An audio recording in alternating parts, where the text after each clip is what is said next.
Dios les bendiga, mis amados hermanos.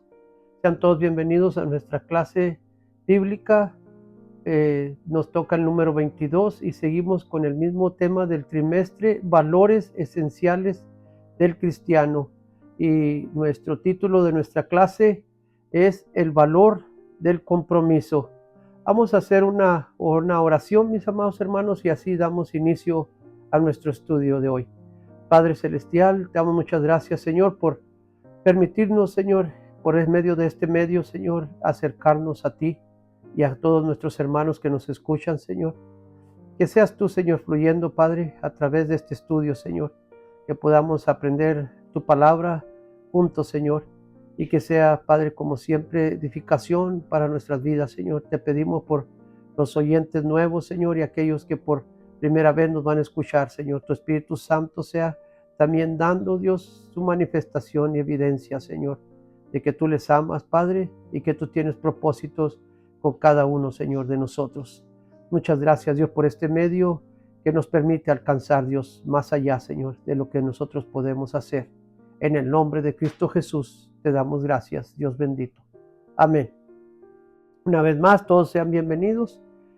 Y como les decía, mis amados hermanos, estamos en el estudio 22 del mismo tema del trimestre, valores esenciales del cristiano. Y nuestro tema de hoy es el valor del compromiso. Nuestra base bíblica, para el que no tiene expositor y quiere acompañarnos con la Biblia, vamos a dar lectura en Nehemías capítulo 6 y vamos a leer versículos del 1 al 4. Y luego en el mismo capítulo 6 de Nehemías vamos a leer también los versículos 10 y 11. También tenemos otra base bíblica en Lucas del capítulo 9. Vamos a usar los versículos del 57 al 62 de Lucas 9. Y como de costumbre, mis amados hermanos, tenemos tres objetivos que vamos a estar analizando. Y el primero es evaluar la importancia del compromiso en la vida del obrero cristiano. Objetivo número 2, interiorizar la actitud del creyente frente al deber de estar comprometido. Y nuestro tercer objetivo es expresar la conducta ideal de un creyente comprometido con Dios. Ahora, nuestro pensamiento central es la obra del Señor. No se puede hacer a manera de prueba, es necesario hacerla con ánimo resuelto. Y tenemos también nuestro texto áureo, que es nuestro texto para memorizar.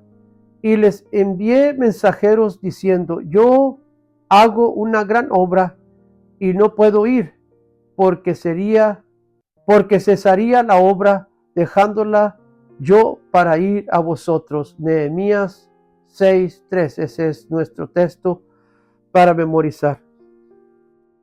Mis amados hermanos, ahora vamos a tener una enseñanza de este estudio que nos va a mostrar que no faltarán los obstáculos cuando se trata de servir a Dios, pero debemos sobrepasarlos y afirmar nuestro compromiso con Dios y su bendita obra. Vamos a leer la introducción de esta clase y dice así: mis amados hermanos, la obra de Dios no tiene demasiados hombres y mujeres comprometidos. Nunca están en exceso aquellos que hacen firme su vocación de servir a Dios. La misma Biblia nos da ejemplos de quienes retroceden en lo que antes habían comenzado.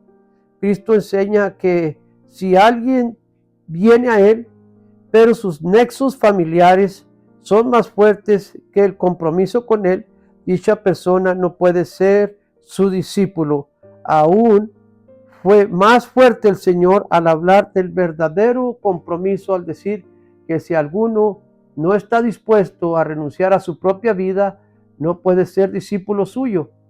Con esto dejó claro que un discípulo auténtico toma su cruz cada día y sigue en pos del Maestro. Esta base bíblica está en Lucas 14, el 26 al 27.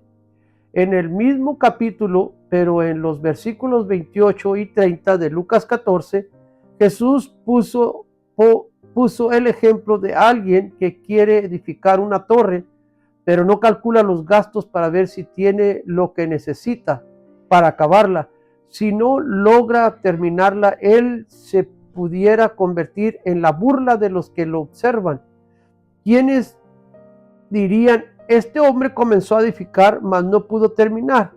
Así el Señor llama nuestra atención a que el servicio de su reino requiere compromiso y contar con todo un programa paso a paso donde uno pueda llegar al final de la meta que se ha propuesto. En esta semana, Senda de Vida pone frente al estudiante una importante lección que enfatiza esta verdad. Está basada primero en el compromiso que mostró Nehemías con la obra de Dios, y a pesar de las amenazas de sus enemigos y las instigaciones frecuentes para que cesara, luego la lección aborda la interacción de Jesús con ciertas personas que le querían seguir, pero tenían algunas prioridades materiales y humanas que los alejaban de llegar a ser un verdadero discípulo. La moraleja que se ve en dicho pasaje es que se requiere firmeza de carácter y compromiso si vamos a aceptar el reto de servir al Señor. Esperamos que la presente lección guíe al estudiante y le haga reflexionar positivamente al llamado de Jesús. Bueno, ahora vamos a tocar también nuestros puntos que tenemos en el bosquejo. Y el primero es: la obra de Dios se hace frente al peligro de los enemigos. Y este punto, igual que todos, trae algunos incisos. Y el primer inciso A que vamos a dar referencia es: los enemigos están atentos al progreso de la obra de Dios. Y vamos a basarlo en el primer versículo de Nehemías capítulo 6, que dice: cuando oyeron Sanbalat y Tobías y Gesem el árabe y los demás de nuestros enemigos que yo había edificado el muro y que no quedaba en él portillo. Portillo quiere decir grieta, mis hermanos, o abertura, aunque hasta aquel tiempo no se había puesto las hojas de las puertas. Le expliqué esa palabra portillo porque se va a usar algunas veces en el estudio conforme vayamos nosotros avanzando. Entonces aquí vamos a ver que la porción de las Escrituras señala un común denominador que ocurre a los siervos de Dios mientras hacen la obra del ministerio comprometidamente. Miremos las lecciones que debemos aprender aquí. Vamos a aprender algunas lecciones, amén, a través de las Escrituras, cuando los siervos de Dios se comprometen en la obra de Dios. Primero, el versículo 1 demuestra que la Biblia menciona el nombre de ciertos enemigos cuando estos acechan en forma despiadada la obra de Dios. Son personas comprometidas con el mal y diligentes en su trabajo de persecución. Sanbalat, Tobías y Gesem el árabe sobresalen como opositores activos de la restauración de los muros de Jerusalén.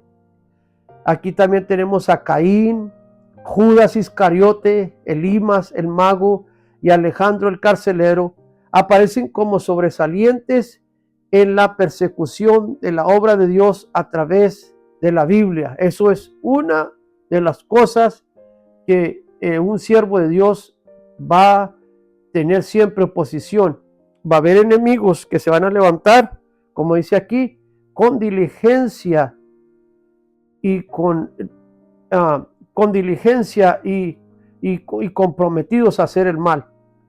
En la segunda, en la segunda lección que vamos aquí a aprender, de parte del versículo 1, demuestra que los enemigos están a la expectativa de lo que hacen los siervos de Dios. Y las personas de esa obra llegan a sus oídos. La Biblia dice que los hombres contemplan la obra de Dios. Job 36, 24, ahí nos indica la escritura. Es inevitable que así sea y que eso nos enseña que lo que hacemos para Dios tiene un lugar de mayor importancia, tal que se hace imposible hacerlo en la oscuridad. Al ver el odio de los enemigos por el muro de Nehemías, por el muro que Nehemías había levantado, aprendemos la importancia de mantener bajo resguardo espiritual las cosas del Señor. Debemos tener cuidado de que no se abran brechas en nuestra vida, porque el enemigo las aprovecha para dañar la obra de Dios. Las brechas espirituales se abren cuando pecamos deliberadamente. Por eso Nehemías fue sabio al no negociar con los que estaban velando para mal el muro que él hizo. Los portillos habían sido eliminados, pero aún faltaba colocar las puertas en su lugar. Cuando dice los portillos, eran las brechas, hermano, los hoyos o las aberturas que había todavía en la muralla habían sido eliminadas, pero aún faltaba colocar las puertas en su lugar. Entonces, aquí nosotros vimos en este primer inciso de los enemigos están atentos al progreso de la obra de Dios, y es que siempre va a haber oposición cuando nosotros hemos determinado hacer algo para Dios. Y como dice aquí el expositor, la obra de Dios es algo mucho más importante que no se puede hacer oculta, será evidente a todos aquellos que se opongan a la obra de Dios. Pero nosotros tenemos que todo el tiempo ser diligentes en no dejar que ninguna brecha espiritual en nuestras vidas sea causa de que ellos puedan lograr su propósito para detener la obra de Dios. Perdón, mis hermanos. Ahora vamos a ver en nuestro inciso B, en ese mismo punto que estamos tocando, que la obra de Dios se hace frente al peligro de los enemigos. Y tenemos inciso B, los enemigos tienen malos propósitos con los siervos de Dios. Y ahora aquí vamos a tocarlo en Nehemías capítulo 6, versículo 2. Dice, Sanballat y Gesem enviaron a decirme, ven y reunámonos en alguna de las aldeas del campo de Ono, mas ellos habían pensado hacerme mal. Otra vez aquí hallamos lecciones de gran valor para saber lidiar con los adversarios. Esta oposición de Nehemías es un manual en cuanto a ello, y aquí vamos a aprender cómo nosotros lidiar en estas oposiciones. El versículo 2 demuestra que el Espíritu Santo intencionalmente quiere mencionar los nombres de los adversarios. Nunca debemos olvidar que estos que niegan al Señor y perseveran hasta la muerte en perseguir su obra no tienen su nombre escrito en el libro de la vida. Por tanto, cuando llegue el juicio final, serán lanzados al lago de fuego que nos relata Apocalipsis capítulo 20, versículo 15. Además, el hecho de que Sanballat y Gesem enviaran un recado a Nehemías para que viniera a reunirse con ellos demuestra que los enemigos de Dios tienen emisarios que les ayudan en su intento por detener el avance de la obra en todo lugar. Jesús nos recuerda que somos sus enviados y que debemos conducirnos como corderos en medio de lobos. Lucas 10:3.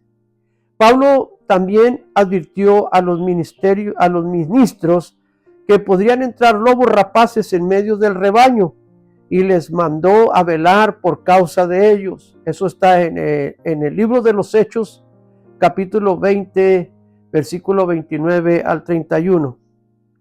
Entonces aquí vemos que en una de las lecciones que nosotros tenemos que estar siempre atentos es saber que los mensajeros de Satanás, de todos los que se oponen a la obra de Dios, ellos siempre serán persistentes para poder querer detener la obra de Dios. Por eso necesitamos discernimiento para saber quiénes nos quieren hacer mal. Ahora, en el segundo lección que podemos aprender de este inciso es la segunda parte del versículo 2. Deja claro que los enemigos de la casa de Dios siempre intentarán sacarnos del enfoque divino de la obra. Por eso mandaron a decir a Nehemías que fuera a ellos para que se reuniese en alguna de las aldeas. Siempre debemos tener presente que muchos de los ataques de Satanás tienen precisamente esa intención, tratar de disuadirnos para atrasar lo que Dios nos ha mandado hacer con diligencia. Disuadir, hermanos, significa convencer a alguien para que cambie de opinión o desista de una idea o propósito. Es lo mismo a desalentar. Al saberlo, nuestra meta debe ser continuar en la dirección espiritual de los santos sin atender voces que nos intenten distraer.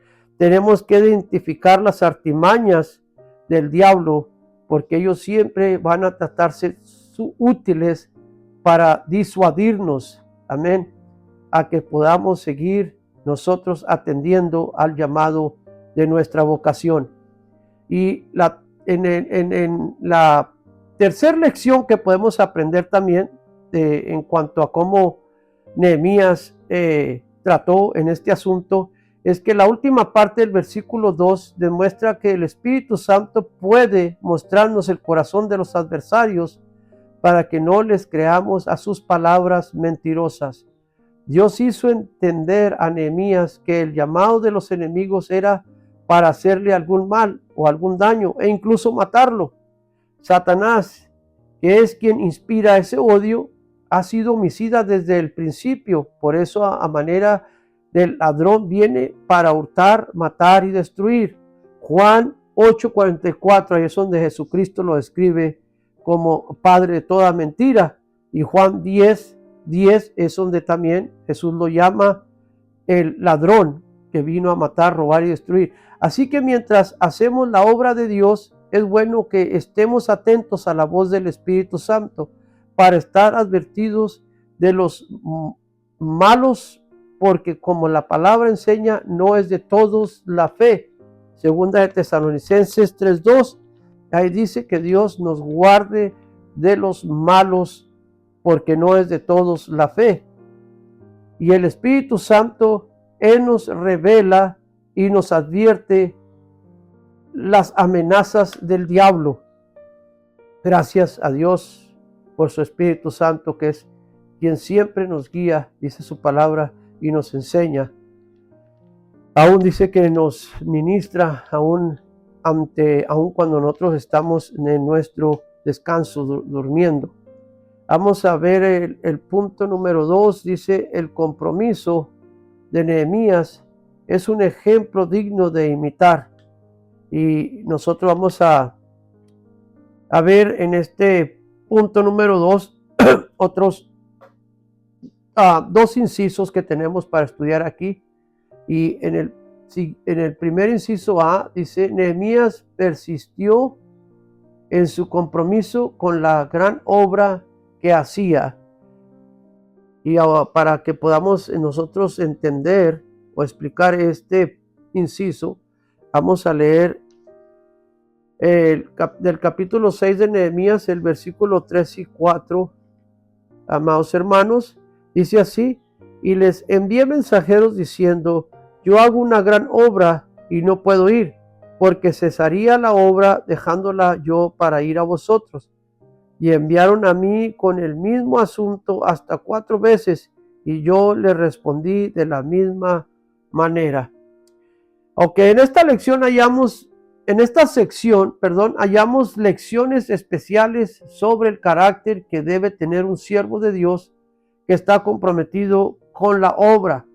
Y aquí vamos a ver el primer carácter. Es en el versículo 3, contiene la primera respuesta de Nehemías ante la gestión de los enemigos por dañarle. Nehemías sabía algo que Eva no sabía al principio, y es que no se debe negociar con los enemigos de Dios. Ni siquiera es bueno dialogar con ellos. Debemos recordar que en los primeros versículos de Génesis 3, Eva entabló una conversación con la serpiente y cayó en la trampa mortal. Nuestras conversaciones deben ser con aquellos a quienes queremos ganar para Cristo, pero es sabio rechazar a los que son confesos adversarios. Confesos es que han confesado ser adversarios o enemigos de la casa de Dios. Fue tan sabio Nehemías que en lugar de ir a hablar con ellos, envió mensajeros a Sanballat y Gesem con una respuesta contundente. La respuesta contenía la convicción de que la obra de Dios debe ser llamada una gran obra. Además, les hizo ver que por la grandeza de aquella obra, él no podía dejarla para ir a atenderlos, porque cesaría la obra. Cada siervo de Dios debe tener un celo por estar al pie de la obra que Dios le ha dado sin abandonarla. Eso es uno de los caracteres de un siervo de Dios ante un compromiso hacia la gran obra que Dios ha puesto en sus manos. Amén. Ahora, el número 12 en el versículo 4 muestra que Satanás y todos los enemigos de la obra de Dios son persistentes. El propio Nehemías testifica de ello al decir que sus adversarios enviaron a él hasta 4 veces los mismos mensajeros con el mismo mensaje. Un ejemplo paralelo sobre la persistencia del enemigo lo hallamos en Dalila por Jueces 16:16. Sabemos que ella persistió o presionó a Samsón con sus palabras cada día que le mostrase cuál era el secreto de su fuerza. Debido a ello, el alma de Sansón fue reducida a mortal angustia y finalmente le declaró el secreto de su fuerza. De esta manera, Sansón había echado a un lado su compromiso con Dios y había entregado a los filisteos su propia vida. Esta es otra de las cosas, no dejarnos persuadir. El enemigo siempre va a insistir de hacer caer o detener la obra de Dios. Pero así de la misma manera dice que Nehemías también las mismas 4 veces le respondió lo mismo, que era más importante siempre el trabajo que Dios haya puesto en sus manos que ir a atender el llamado de ellos. Y no como Sansón, que fue reducido a un bocado por la persistencia de Dalila al querer descubrir de dónde venía su fuerza. Entregó su propósito y su compromiso con Dios hacia las manos de los filisteos y así terminó su vida. Ahora, el otro tercer punto que podemos aprender como un carácter o el carácter de un siervo de Dios es en la última parte del versículo 4. Nos enseña una gran lección. Así como los enemigos fueron persistentes en disuadir o tratar de detenerlo a Nehemías en su compromiso de terminar la obra, él también fue persistente en decirles la misma respuesta 4 veces. Debemos aprender que no estamos llamados a dejar la obra a medias, sino a prevalecer hasta terminar. El mejor ejemplo de ello es Jesús, nuestro amado Señor y Salvador de nuestras vidas. Él vino a salvarnos y dice que consumó en la cruz esa obra redentora a favor nuestro. Juan 19:30. Persistir hasta terminar la obra. Perdón.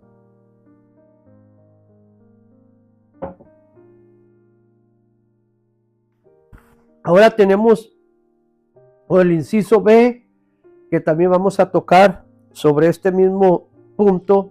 El compromiso de Nehemías es un ejemplo digno de imitar.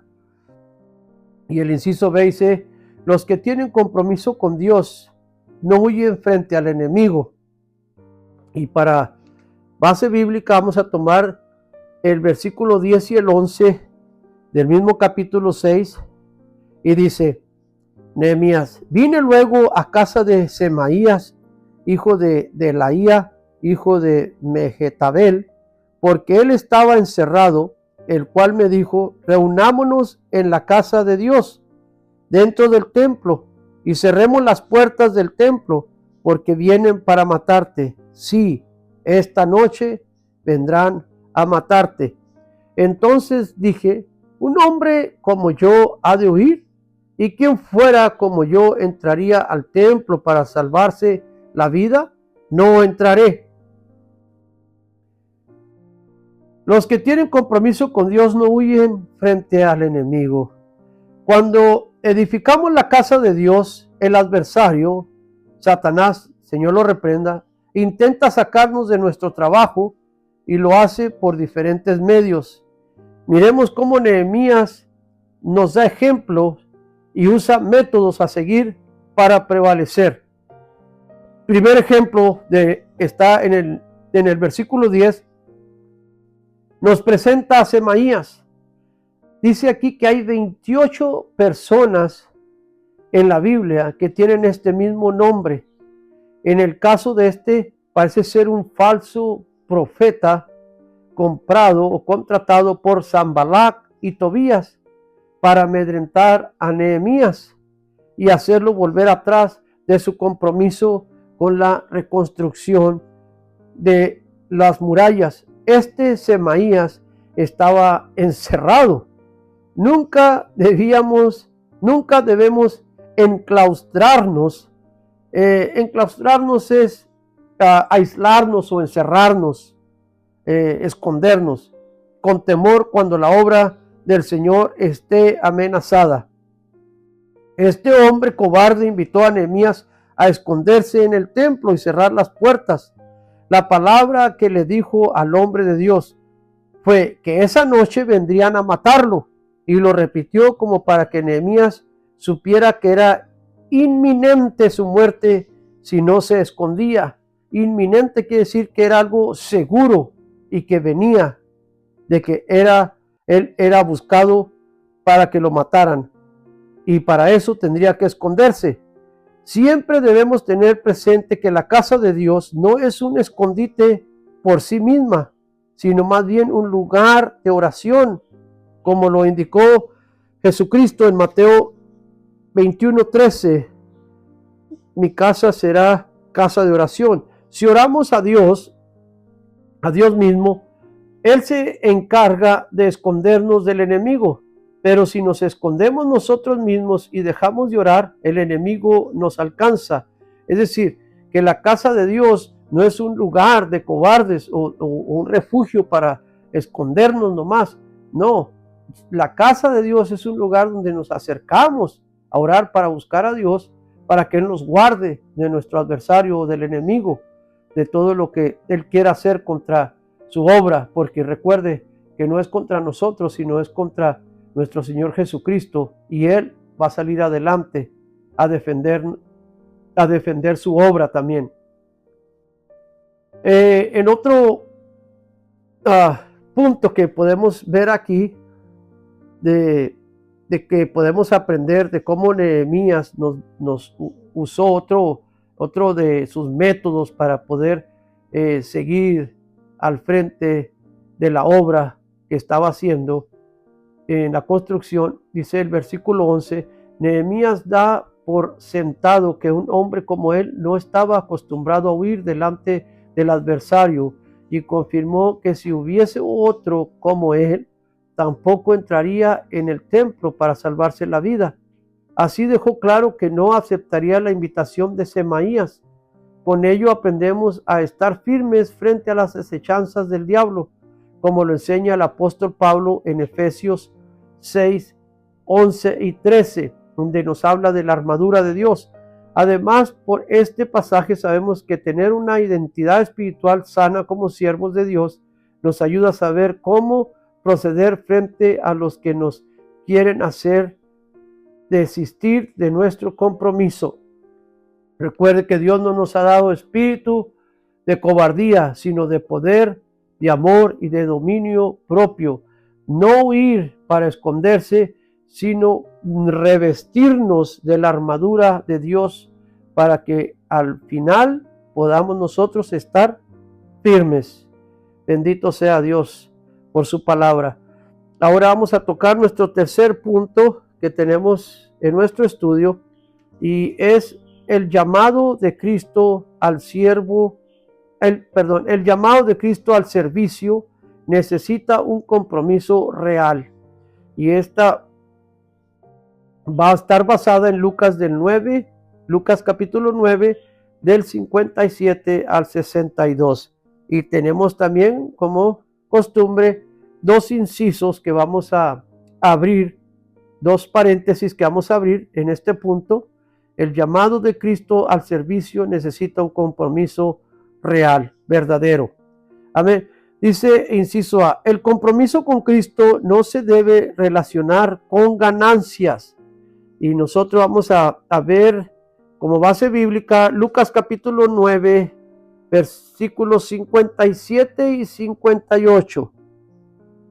Dice así su preciosa palabra: viendo a ellos, uno le dijo en el camino: Señor, te seguiré a donde quiera que vayas. Y él le dijo, y Jesús le dijo, y le dijo Jesús: las zorras tienen guaridas y las aves de los cielos nidos, mas el Hijo del Hombre no tiene dónde recostar la cabeza. El compromiso con Cristo no debe relacionar con ganancias, no se debe relacionar con ganancias. No solamente en el Antiguo Testamento tenemos enseñanzas sobre el valor del compromiso, sino también en el Nuevo Testamento miramos cómo Cristo nos enseña a través de su palabra.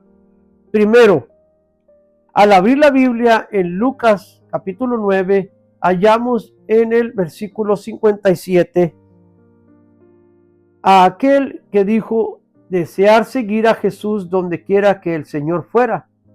El contexto da a entender que su interés era servirle de los beneficios que Jesús le pudiera dar como su discípulo. De aquí sabemos que la motivación correcta para seguir a Cristo nunca debe ser aprovecharnos de sus bendiciones.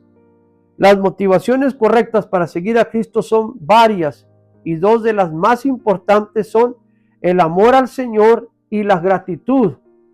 Los verdaderos creyentes siguen a Cristo primero porque lo aman. Un ejemplo de ello lo hallamos a partir de Juan 21:15.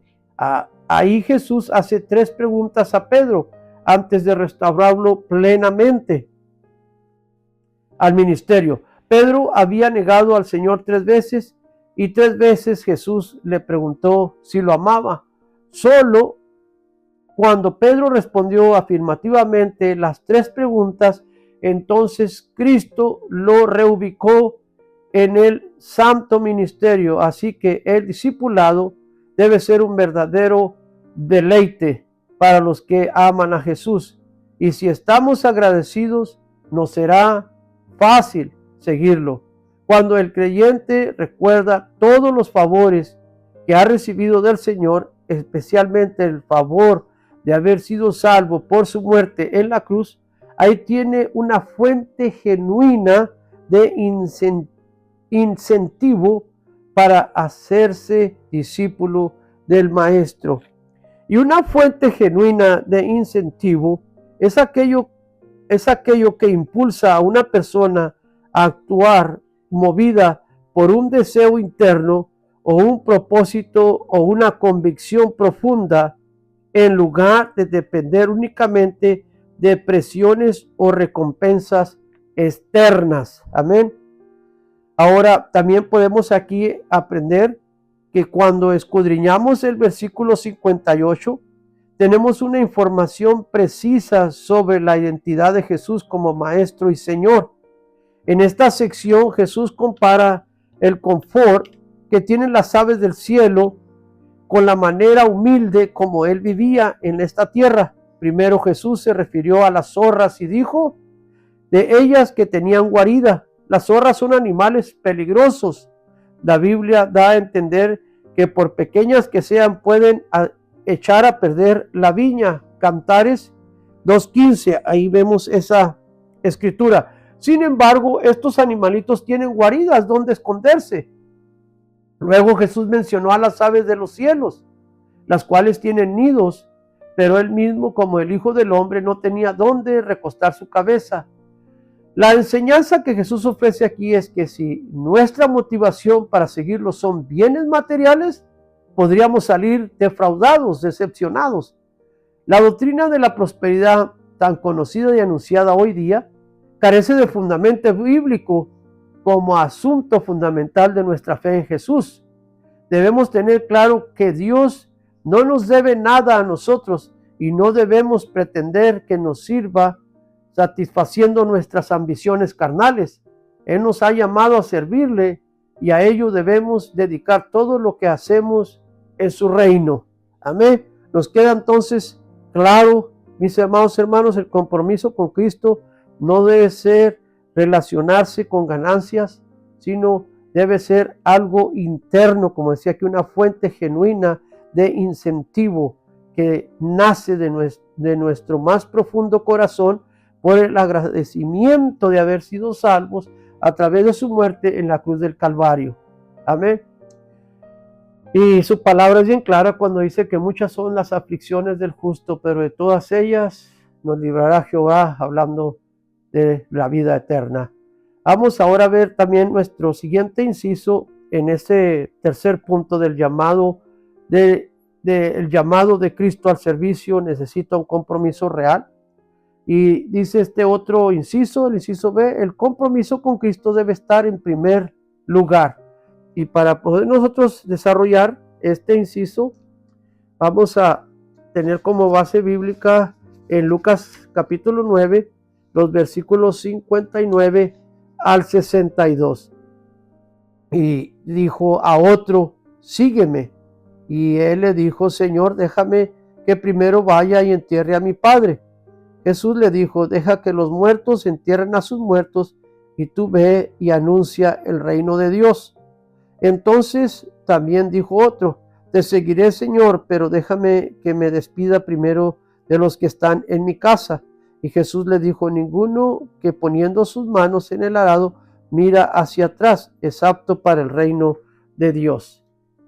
Vamos a estudiar entonces esta base bíblica y nos indica aquí lo primero del versículo 59, que otro interesado quería seguir a Jesús, pero necesitaba permiso del Señor para primero enterrar a su padre. Ok, aquí el contexto nos hace ver que el llamado del Señor no puede esperar, es apremiante y se debe responder a él con diligencia. Por ello, en el versículo 60, Jesús le responde a que debe permitir a los muertos enterrar a sus muertos, mientras él debería ir y anunciar el reino de Dios. La moraleja es que como quiera que los que están sin Cristo están muertos en sus delitos y pecados, y por ello conceden más importancia a las honras fúnebres de algún familiar que al valor de seguir a Cristo. El Evangelio y su compromiso de la fe de ninguna manera niega nuestro deber hacia nuestros semejantes, pero sí niega el permiso para poner el discipulado en segundo plano. Mire, la idea es que podemos seguir a Cristo y a la vez atender lo que sea justo en cuanto a nuestros familiares, pero no descuidar la salvación eterna para cuidar algo que tiene que ver con el mundo mortal. O sea, lo que aquí importa son las prioridades. Amén. No es nada contrario a que no podamos atender a las necesidades de nuestros familiares, siempre y cuando, dice aquí, no comprometa nuestra salvación eterna para tener cuidado de algo que tiene que ver con el mundo mortal. Ahora, el punto número 2 de los versículos 61 y 62 son un paralelo con los dos primeros que analizamos anteriormente. Este fue otro que tenía la intención de seguir al Señor, pero que no lo haría si no primero no se despedía de los que estaban en casa.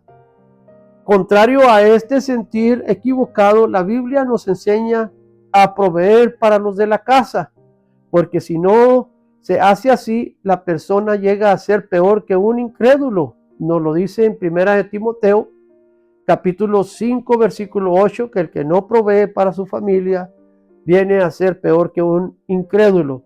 Podemos seguir a Cristo y atender a la familia, a los seres amados. De hecho, el Evangelio contiene relatos de Cristo, quien sanó a la suegra de Pedro, levantó de la muerte al hijo de una viuda.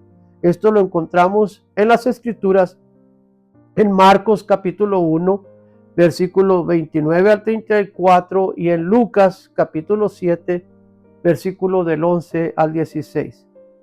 A este que estaba preocupado por despedirse de sus familiares, Jesús le respondió que si alguno ponía su mano en el arado y luego miraba hacia atrás, no era apto para el reino de Dios.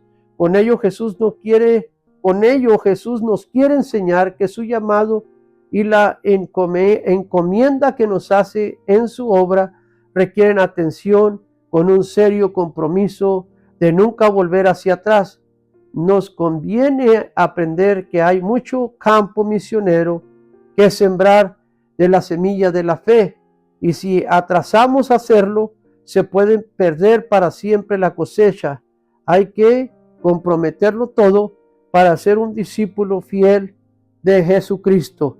Así que, mis amados hermanos, aquí nosotros aprendimos de estas dos personas que querían seguir al Señor, que sí podemos nosotros siempre atender a las necesidades de nuestras familias, siempre y cuando esto no intervenga con nuestro llamado y sobre todo nuestra salvación.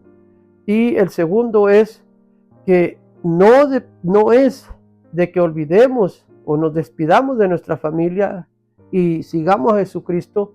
Eso no es lo que el Señor trató de enseñarle aquí a esta otra persona, sino Él lo que nos enseña aquí, que nosotros tenemos compromiso con nuestra familia para proveer todo lo necesario que nuestra familia necesite.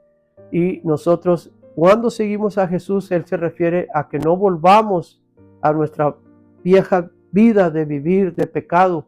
Por eso Él le dice que todo aquel que pone las manos en el arado no mire hacia atrás, porque no es digno de Él.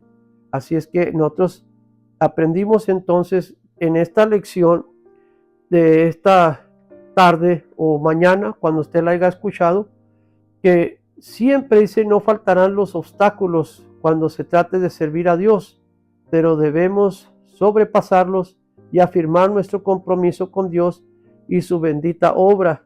Y fue para nosotros una gran enseñanza el libro de Nehemías, o el estudio de Nehemías, cómo él se dirigió en la restauración de las murallas y cómo tuvo sus adversidades con Tobías, Sanballat y Gesem, el árabe, pero el Espíritu Santo, quien ahora vive en nuestras vidas, dice que Él siempre, nosotros debemos saberlo escuchar, porque Él siempre nos revelará, nos dirá lo que debemos hablar en el momento que necesitamos actuar, pero siempre aquí aprendemos que el compromiso en la obra de Dios no puede ser abandonado, siempre será amenazado para que usted deje de hacer lo que está haciendo para Dios, porque eso es la voluntad del enemigo.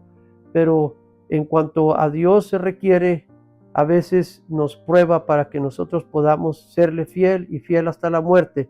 Le voy a leer su resumen general para cerrar esta clase, que espero que nos haya servido a todos de edificación para nuestro llamado. Dice, después de terminar el estudio de esta semana sobre el tema del compromiso, podemos estar más cerca de esta verdad. La obra de Dios siempre se hace en medio de oposición. Pablo dijo que Dios le había abierto una puerta grande y eficaz, pero que los adversarios eran muchos, y eso lo encuentra en 1 Corintios 16:9.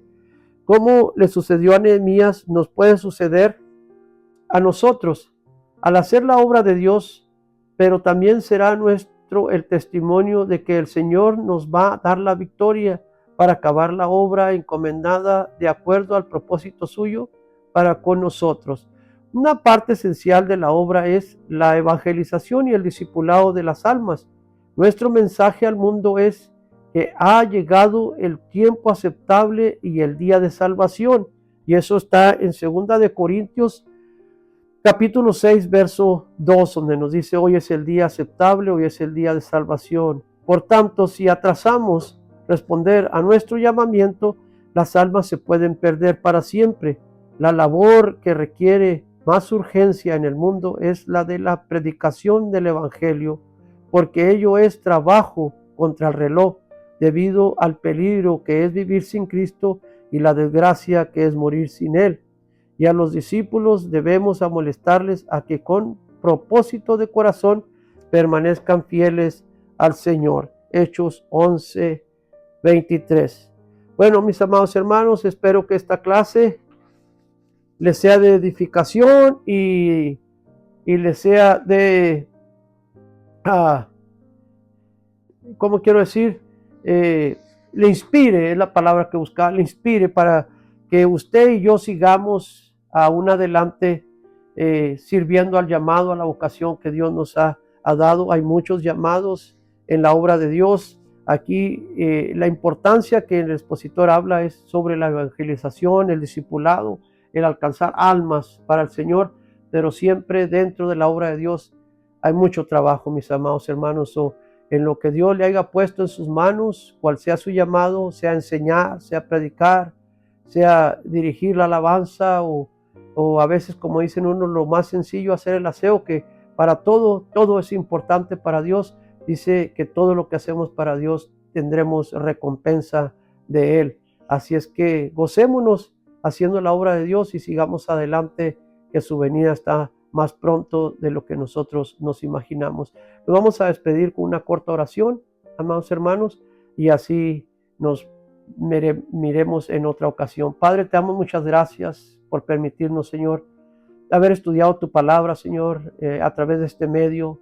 Sea, Señor, cualquier momento en que tus hijos, Señor, o cualquier invitado cruce por medio, Señor, de este canal y pueda ser edificado, Señor. Mira, si aún hubiese alguien, mi Dios, que en algún momento tú lo usaste